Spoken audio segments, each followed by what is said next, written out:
అనేకులు ఈ దినాన్ని సమయంలో వీరైతే మమ్మల్ని ప్రేమించినారు.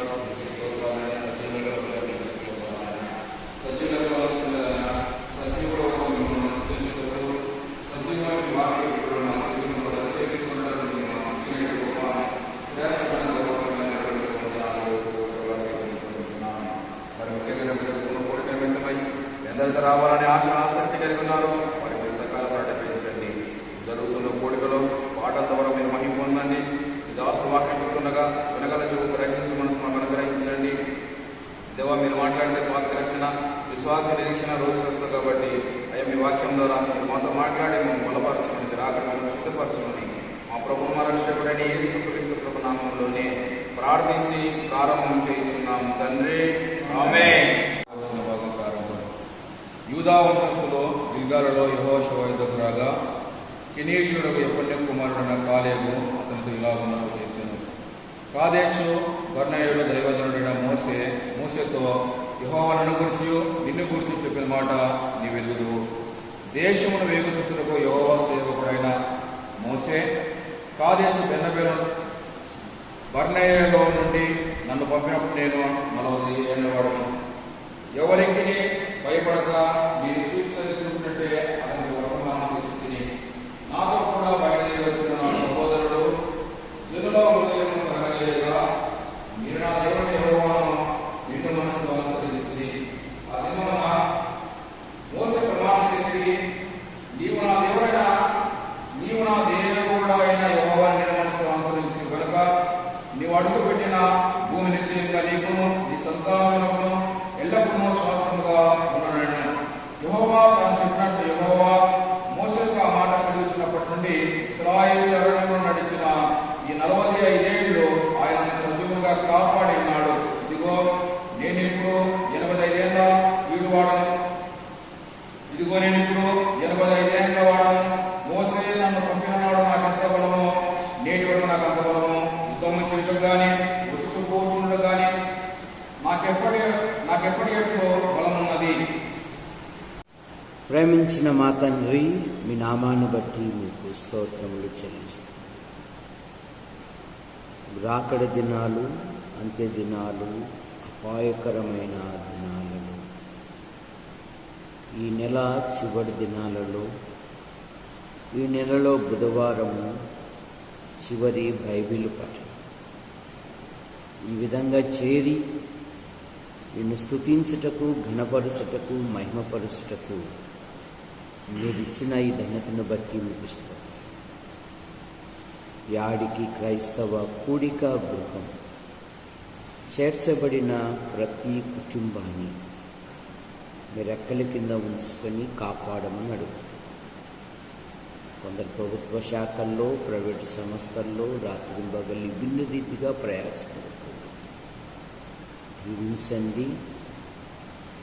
ఈ వర్షాకాలంలో ఎవరు ఏ విధమైన సీజనల్ వ్యాధులు గురి కానివ్వకుండా మీరు పాటల ద్వారా నన్ను స్తుతించుటకు, ఘనపరుచుటకు, మహిమపరుచుటకు మీరిచ్చిన ఈ ధన్యతను బట్టి మీకు స్తోత్రం. ఈ పక్షాన్ని నిలబడిన వాడు బలహీనుడు, మరుగుపరచు. నాతోనూ మాతోనూ యంత్ర శబ్దం ద్వారా ఎందరైతే వింటున్నారో ఆకర్షించమని యేసు ప్రభు నామములో ప్రార్థిస్తున్నాం తండ్రి. ఆమేన్. కాలేబు అనగా కుక్క అని అర్థం. మీరు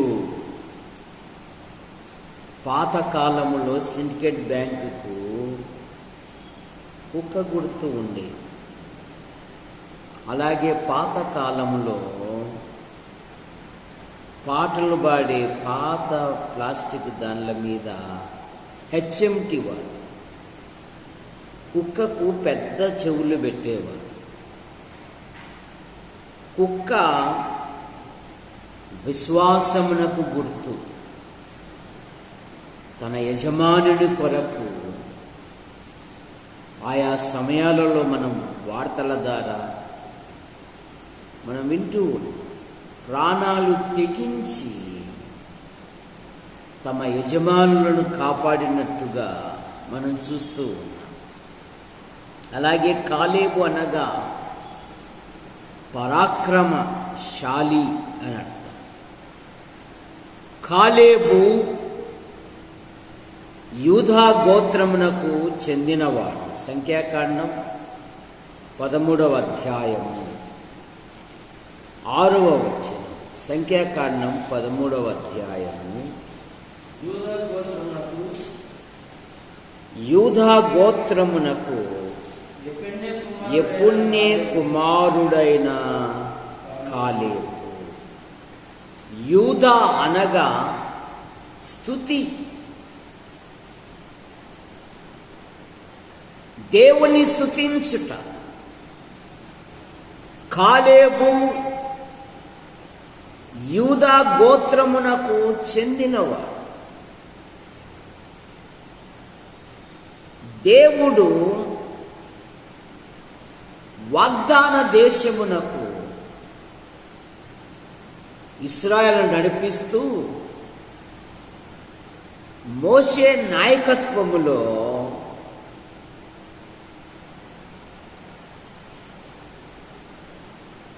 వాగ్దాన దేశము ఎలాగ ఉంటుందో, దాని పరిసరాలు ఏంటివో, మనము ఎలాగూ జయించాలనో 12 మందిలో కాలేబు కూడా ఒకడు. సంఖ్యాకాండం 13వ అధ్యాయము మనకు 30 వచనములో మనం చూస్తాం.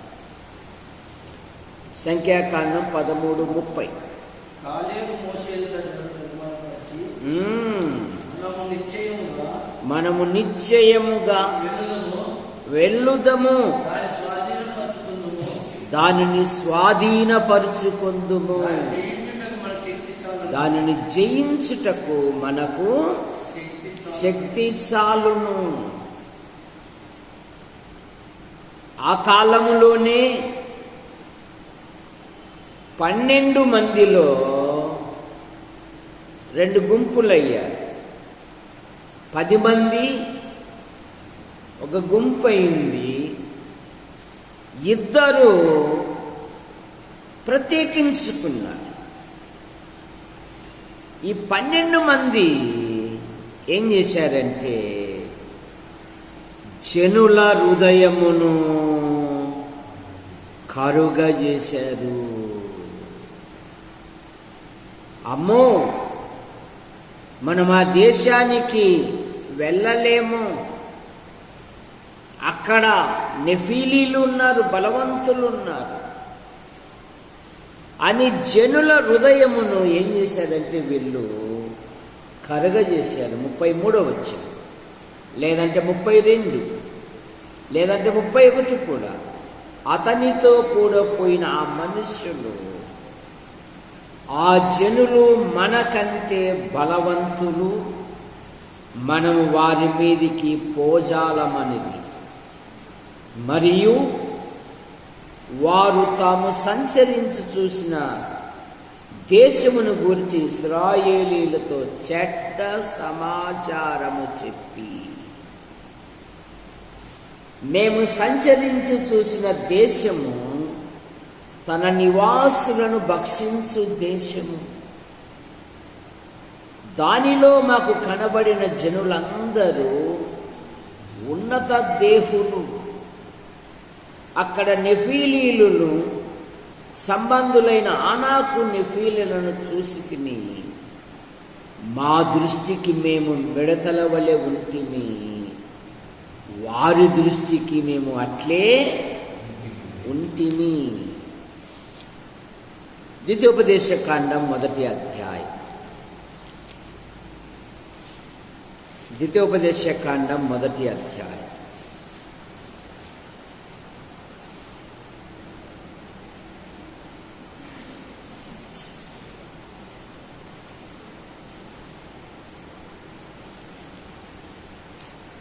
ఇరవై 22వ వచనం.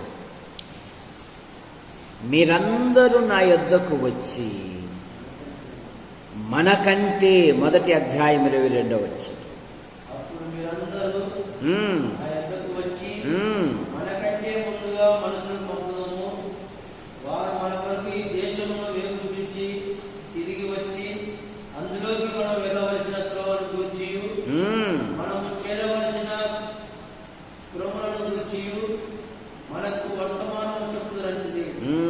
28వ వచనం, మనం ఎక్కడికి వెళ్ళగలము? మన సహోదరులు అక్కడి జనుల కంటే, అక్కడి జనులు మనకంటే బలిష్ఠులను ఎత్తరులై ఉన్నారు. ఆ పట్టణములు గొప్పవై ఆకాశమునంటూ ప్రాకారములతో ఉన్నవి. అక్కడ అనాకీలను చూసితిమని చెప్పి మా హృదయములను కరుగా ఈ 10 మంది ఇశ్రాయేలు సమాజమును బలహీనపరిచారు. వారు మనం వెళ్ళలేము, మనకు శక్తి లేదు. కానీ కాలేబు అంటున్నాడు, మనము వెళ్ళగలము. ఆ దేశాన్ని జయించుటకు మనకు శక్తి ఉంది అంటున్నాడు. మనం ఎక్కడ పోతాం? అసలు ఒకడు నా పక్కన నిలబడినాడు, వాడి నడుము కూడా లేనయ్యా నేను. మనం పోయినామనుకో మనల్ని బజ్జి చేస్తారని చెడ్డ సమాచారము చెప్పి. ఇప్పుడు సమాజంలో ఏం జరుగుతూ ఉంది? చెడు ఎక్కువగా జరుగుతూ ఉంది, మంచి జరగడం లేదు. జనుల హృదయములను కరగజేసిరి. కానీ కాలేబు అంటున్నాడు, దానిని జయించుటకు మనకు శక్తి చాలును. మరొక మాట 14వ అధ్యాయంలోని సంఖ్యాకాండము 6వ వచనములో ఏమంటున్నాడంటే,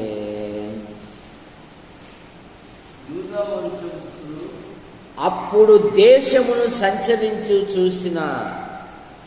చూచిన వారిలో ఉండిన నూను కుమారుడైన యెహోషువయు యెఫున్నె కుమారుడైన కాలేబు బట్టలు చింపుకొని ఇశ్రాయేలీల సర్వ సమాజముతో, మేము సంచరించి చూసిన దేశము మిక్కిలి మంచి దేశము.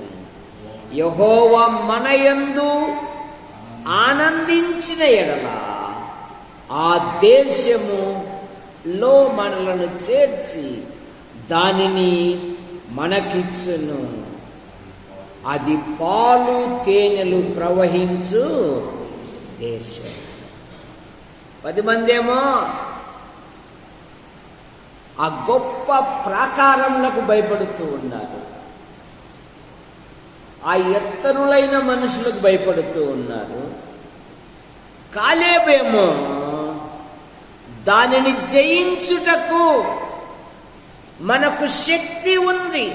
మరొక మాట, దేవుడు మన యందు ఆనందించిన ఎడల. ఎంత శ్రేష్టమైన మాట అండి. ఆయా సందర్భాలలో దేవుడు కొందరు భక్తులను బట్టి ఆనందించారు. పోయిన బుధవారమున మనం ధ్యానం చేశాం కదా, ఒకని ప్రవర్తన యెహోవాకు ప్రీతికరమప్పుడు అయినప్పుడు వాని శత్రువులను మిత్రులుగా చేయి. ప్రభు అయిన యేసుక్రీస్తు వారు బాప్తిసం తీసుకుంటున్నప్పుడు పరలోకము నుండి, ఇదిగో నా ప్రియ కుమారుడు, ఇతని యందు నేను రాజైన దావీదును గురించి, నేను దావీదును కనుగొన్నాను, అతడు నా ఇష్టానుసారుడైన మనుషుడు, నా ఉద్దేశములు దేవుడు మన యందు ఆనందించిన ఎడల. మన ప్రవర్తనను బట్టి, మన సాక్ష్యమును బట్టి ఈ భ్రష్టమైన లోకములో, ఈ చెడిపోయిన లోకములో, దేవుని ఉగ్రతకు గురి అయిన ఈ లోకములో దేవుడు మన యందు ఆనందించిన ఎడల, పౌలు గారు అంటారు కదా, నా మార్పును చూసి వారు నన్ను బట్టి దేవుని మహిమ కలిగించారు. కనుక కాలేబు ఒకటి యూదా గోత్రమునకు చెందినవాడు, 12 మంది వేగుల వారిలో ఒకడు. రెండవది కాలేబులో ఉన్న విషయం ఏంటంటే ప్రజలను ధైర్యపరుస్తున్నాడు, నిమ్మలపరుస్తున్నాడు, దేవుడు మన యందు ఆనందించిన ఎడల. మూడవది సంఖ్యాకాండం 14వ అధ్యాయములోనే 12వ వచనములో నేను వారికి స్వాస్థ్యమియ్యక తెగులు చేత వారిని హతము చేసి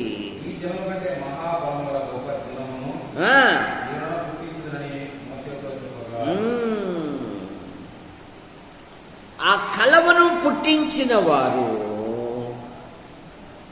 నశించక కాలేబు బ్రతికాడు. కారణమేమంటే వారు సనుగులతోనే జీవితం గడిపారు. 14వ అధ్యాయము 33వ వచనం, మీ శవములు అరణ్యములో క్షయమగు వరకు మీ పిల్లలు ఈ అరణ్యములో 40 ఏళ్ళు తిరుగులాడుచు మీ వ్యభిచార శిక్షను భరించెదరు. కారణమేమి? కాలేబు ఒక్కడే. వారందరూ చెడ్డ సమాచారం చెప్పిన వారందరూ తెగులు చేత చచ్చారంట. 37వ వచనం, అనగా ఆ దేశమును గూర్చి చెడ్డ సమాచారము చెప్పిన మనుష్యులు యెహోవా సన్నిధిని తెగులు చేత చనిపోయింది. అయితే ఆ దేశమును సంచరించి చూసిన మనుషులలో నూను కుమారుడగు యెహోషువయు యెఫున్నె కుమారుడగు కాలేబును బ్రతికిరి. అనుకున్నారు 10 మంది, మేము సాధించగలం,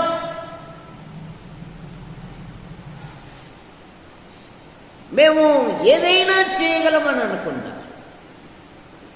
ప్రజల హృదయమును అల్లకల్లోలములు చేశారు. వాళ్ళు అంటున్నారు, ఇంకా మనం వెనక్కి వెళ్ళిపోదాం పదా అంటున్నారు. కానీ కాలేబు నిమ్మలపరిచారు. కాలేబు దేవుణ్ణి జ్ఞాపకం చేస్తున్నాడు. దేవుడు మన యందు ఆనందించిన ఎడల అది మిక్కిలి మంచి దేశం. కాలేబు విశ్వాస వీరుడు. ద్వితీయోపదేశకాండం 1వ అధ్యాయము 46వ వచనం. 1వ అధ్యాయము, కాగా మీరు కాదేశులో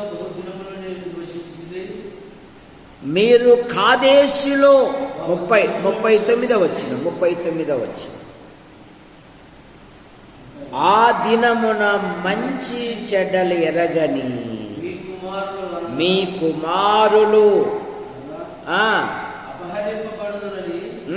మీరు చెప్పిన మీ పిల్లలు దానిలో ప్రవేశించారు. 37 మరి యెహోవా మిమ్మును బట్టి నా మీద కోపపడి నీ పరిచారకుడైన యెహోషువయు దానిలో ప్రవేశించును గాని నీవు దానిలో ప్రవేశింపు. 36వ వచనం, యెఫున్నె కుమారుడైన కాలేబు తప్ప మరి ఎవడును చూడడు, అతడు పూర్ణ మనస్సుతో యెహోవాను అనుసరించెను గనక అతడు దానిని చూచును.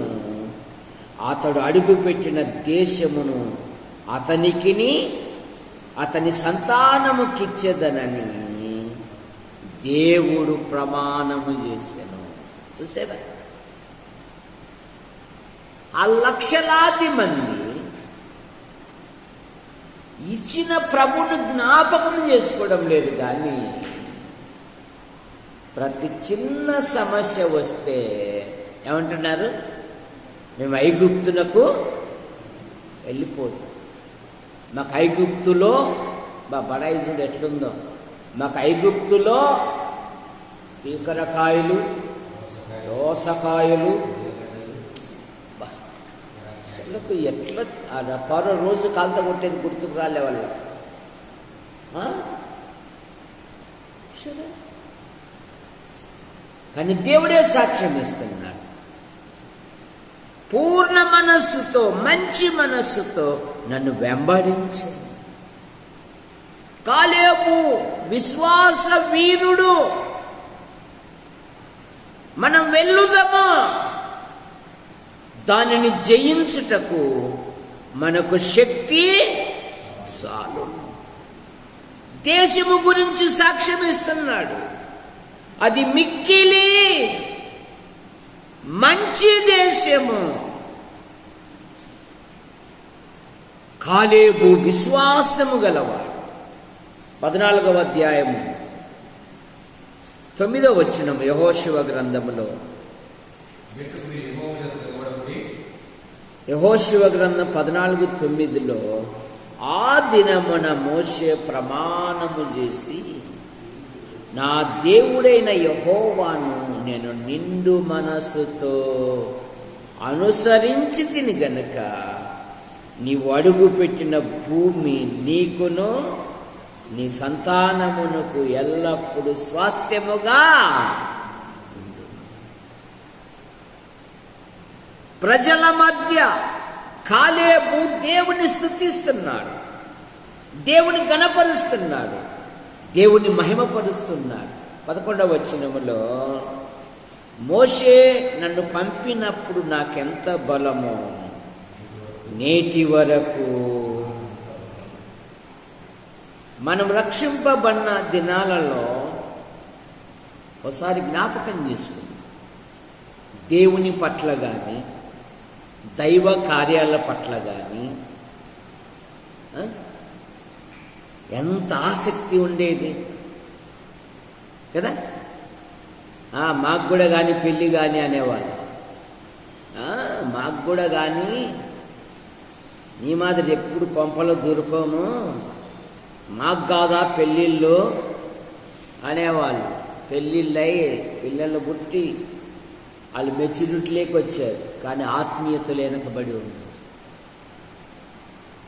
ప్రభు కార్యాల పట్ల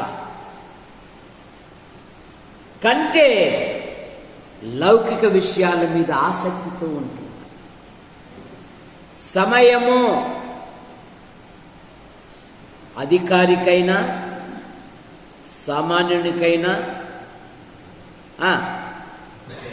24 గంటల 25 గంటల చెప్పు రాజా, ఎన్ని గంటలు చెప్పు? అధికారికి ఎన్ని గంటలు, సామాన్యునికి ఎన్ని గంటలు? 25, 26, 27. అసలు మీ మామ చెప్తారు తెలుసా? చెప్పు మామ, ఎన్ని గంటలు? అధికారికైనా సామాన్యునికైనా 27 గంటల 26 గంటల. ఈ రెండిట్లో ఏదో ఖచ్చితంగా చెప్పు. అలా బావ అట్లా వేసినాడు, దెబ్బ తగలకూడదని. సరే, సామాన్యునికైనా అధికారికైనా 24 గంటలే. 24 గంటల్లో ప్రభుకి ఎంత సమయం కేటాయిస్తున్నావు? లౌకిక విషయాల మీద ఎంత సమయం కేటాయిస్తున్నావు? నువ్వు ఎంత చెప్పినా పదం పాడల పాశపల్ల దాసరి అన్నట్లుగా నువ్వు అంతేలే, ఎప్పుడు అట్లా వేస్తానే ఉంటావు. దినాలలో ఖండించడం తప్పైపోతుంది, గద్దించడం తప్పైపోతుంది. కరాఖండిగా చెప్తే ఇక అత్తపత్తి చెట్టు మాదిరి ముడుచుకొని పోతావు. కానీ దైవజనుడు ఏం చేయాలంట? ఖండించు, గద్దించు, బుద్ధించు. ఎందుకు? జనులు దురద అసలుకి యాడికి ఎక్కడ పండదు. దురదగొండి చెట్టు మన దగ్గరే పండుతుంది. మన చర్చి ముందరే ఉంటుంది. అది చూసారా? దురదాకు యాడ పండదు. అది చర్చి కాడే ముందరే ఉంటుంది. అది దాన్ని టచ్ చెయ్యి అంతే, గోక్కోవడమే.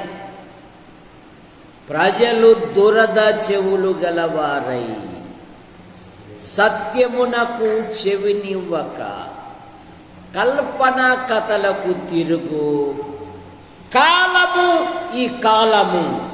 జాగ్రత్త నీ ఆధ్యాత్మిక జీవితంలో. జయించాడు యెహోషువ, కాలేబు. యెహోషువ గ్రంథం 14వ అధ్యాయం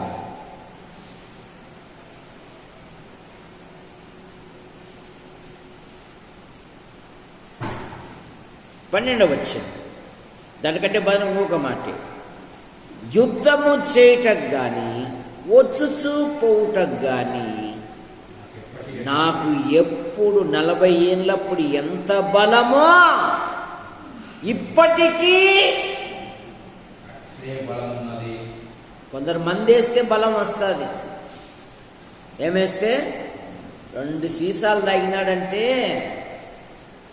చూసారా, ఊరంతా అల్లకొల్లోలం చేసేస్తారు. 2 ఔన్సులు పడితే చాలు బలం.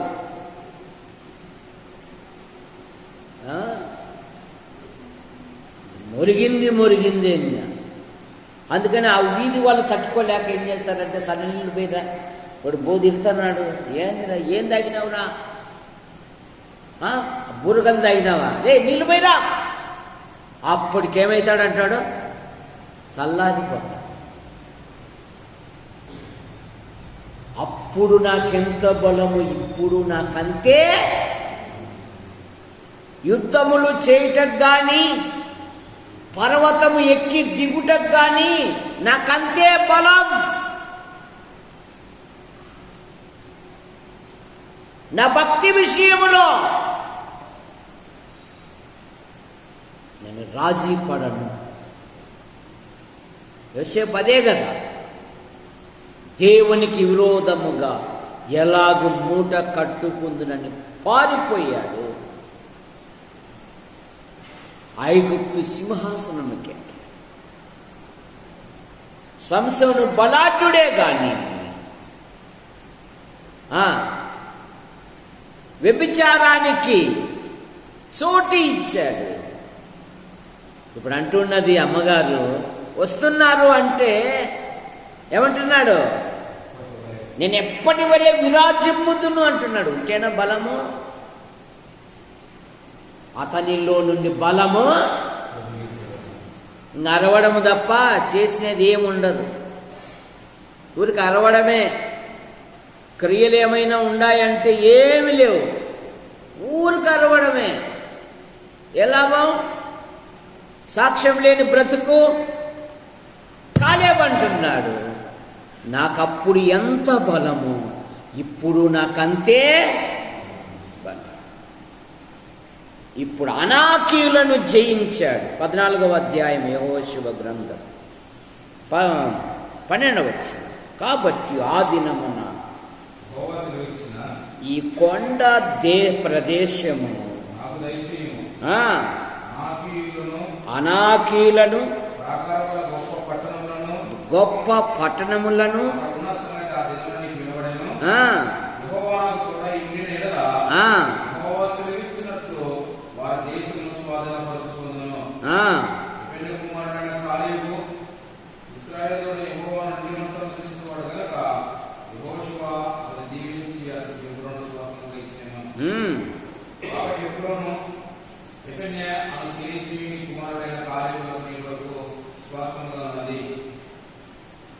పూర్వము హెబ్రోను పేరు కిర్యతర్బా, అనాకీలలో గొప్పవాడు. అప్పుడు ఆ దేశములో యుద్ధము లేకుండా నెమ్మదిగా శత్రువులను జయించిన వాడు. శత్రువులతో కలిసి పన్నాగం పన్నినవాడు కాదు, అణిచివేసినవాడు, జయించినవాడు కాలేబు. విశ్వాసి కూడా ముగ్గురిని అనుదినము జయించాలి. లోకము, శరీరము, దురాత్మల. ఈ శరీరం ఎట్లాంటిదంటే, వానాకాలం వచ్చిందనుకో, శ్వేత అంటది ఏంది పాడువాన అంటారు.